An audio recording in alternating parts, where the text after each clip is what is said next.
Now,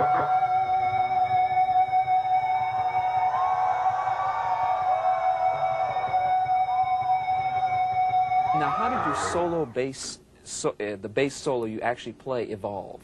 Well, we used to do a song, Mr. Big, we used to play.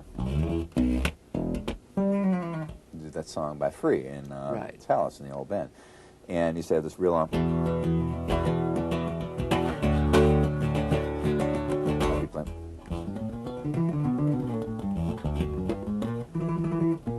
That note though. It's just a little bass solo in between those changes. So one night I told the guys before I went on stage, it was at the Poorhouse West in Hamburg, New York. And I told him before I went on stage, I said, look, when we get to the part, Mr. Big, I'll just look over, I go, 2, 3, 4, and just stop dead, and I'll just go. They'll lay out completely. You'll stop. Just keep going. And then I'll cue you to come back in. It was like, oh, here we go. This is 1972, maybe, or 3. And sure enough, I stopped that and went to this, all these bass things. I did a few Bach things that I'd been working on and learned, you know, and some things that I'd worked out in other songs that I was doing behind that people that hadn't noticed yet, you know, because it was in context of other songs. I just counted them back in, 2, 3, 4, and we ended the song, and that was basically the first time I ever did that. And it went over. Yeah, it worked really good. Hendrix did that. I mean, with the unaccompanied solos, he's the first guy I really heard doing unaccompanied solos, so it was kind of, he laid the groundwork for it. And like Star Spangled Banner, things like that, you mean? Yeah, things like that, where we just go wailing away and stuff like that. And then after a while, I'd like be doing, you know, some of Mussorgsky's, you know. Aha. You know, right, pictures at an exhibition. Little things like that, thrown all in the solo thing, and it was really funny because it was rare for guitarists to do it back then. For sort of bass player, people were completely. Some people didn't like it at all. Hey, we can't dance with this, you know. So, you know, those people eventually weeded away, and we just drew more of another kind of people. They kind of went off the disco, huh? Yeah, exactly. They tore the stage down, put a mirror ball up, and that was the end of that. But yeah, that's just basically how it worked. Then I would just do pieces of songs and things. And now it's kind of evolved to a point where I just flail away, and I got some guidelines as to what I do. And solo is, sometimes it's very much like what I used to do a long time ago. Sometimes it's all new. Try and be a little improvisational, but right now we're out touring with Rush, so in front of 15,000 people, you don't necessarily want to take a big chance, but it's fun if you take a little bit of a chance, you know, try something new you've never done before, you know. Does it have a structure, though? I play loosely. Yeah, I play some wild stuff. I back it down. I play some quiet stuff, and I come back and do some more stuff. You know, and within context, at some point or another, there's various things that I've done throughout my whole life, and every night I'll always do something that I haven't done before or I haven't tried before, some combination of things. So it's always different. The solo is always different, but it has basically the context of, like a lot of classical pieces, you start out with the main theme, you back off, and you do a couple sub-things, and you come back in with a big grandiose finish, you know, so that's pretty much what it is. And then we go right into Addicted, and the solo now with a little part, and then Pat comes in and does the drum things, and Paul comes in, and we trade some stuff off, and that's our story side of the truth.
Now, another extension of chords that you seem to use a lot is the idea in NV, that one section in your NV solo where you tap chords on. Yeah, that was back in about 1983 or 82 even.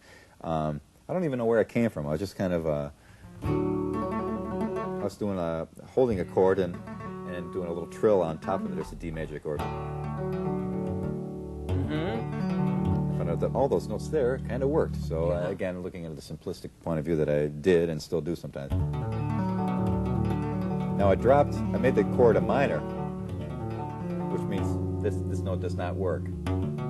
This has got to go. Right. So it's...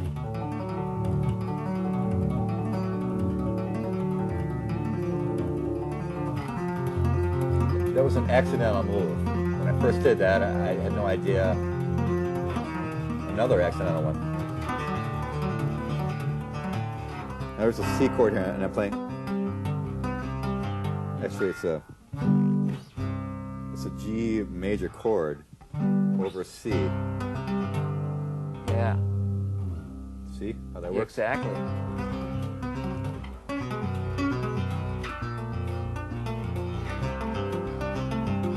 Simple ascension like that.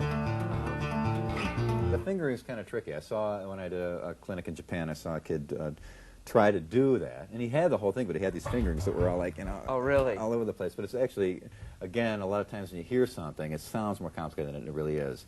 When people are watching me play, I know they have a puzzled look on their face, like going, I'm hearing all these notes, but he's not really, doesn't really look like he's doing anything. Because I'm really not. I mean, it's just a way of economy of motion, like we talked about last time. There's more logic, maybe, in what you're doing than what they're expecting to hear. Yeah. They expect it to be tricky, in other words, so they're looking for the tricky way of executing it. Right, but in actual fact, when you're playing live, you want to keep it as least tricky for you as possible. Because you could probably do some histrionics and acrobatic kind of moves there, but when you're, like, running across the stage, it doesn't always work. So I try to do things that really depend on strength. You can really get a really strong, hard tone on that aren't so weirdly esoteric that it's going to be difficult for you to just summon up at any given time from your imagination. What are some of the other key points that you like in your NV solo? There's a couple like... Now, how did that develop, that was idea? Taken from the Van Halen. Oh, Mean Street. That thing there, which I don't want to play too much of to encroach upon Eddie's thing.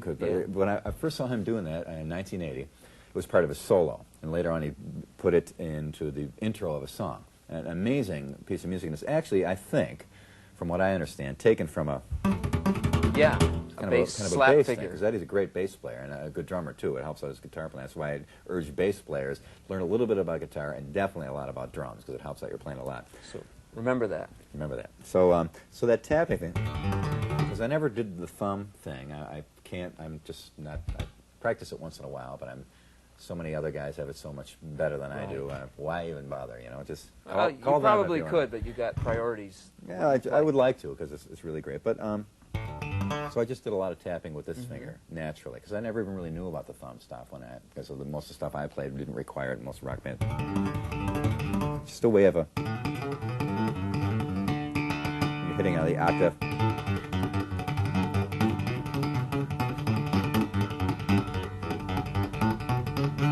You're getting so much sound and it looks so light the way you're playing it. Yeah, it's kind of a touch that you get. Your finger actually kind of bounces off. A lot of guys like hold it on there too long. It's just kind of a way of bouncing your fingers both on the right and left hand. Now what's happening in your left hand at that point?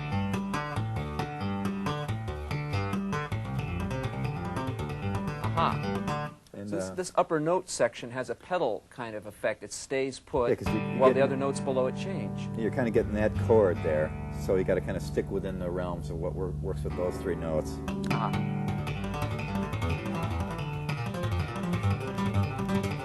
So It gets pretty elaborate. Yeah, so now anybody watching this can take that and do any kind of chord structure in the world they possibly conceive of. It should be in one key, similar key, chord changes or, related. or experiment.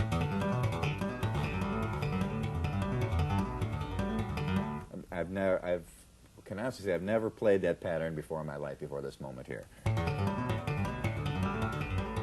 And the open strings are a part of it, of course. Yeah, so you can, the variations are limitless that you can do with it. So, and it originally came from, that thing, and it's just going to extend it all over the neck. So there's a lot of ways you can approach tapping and hammering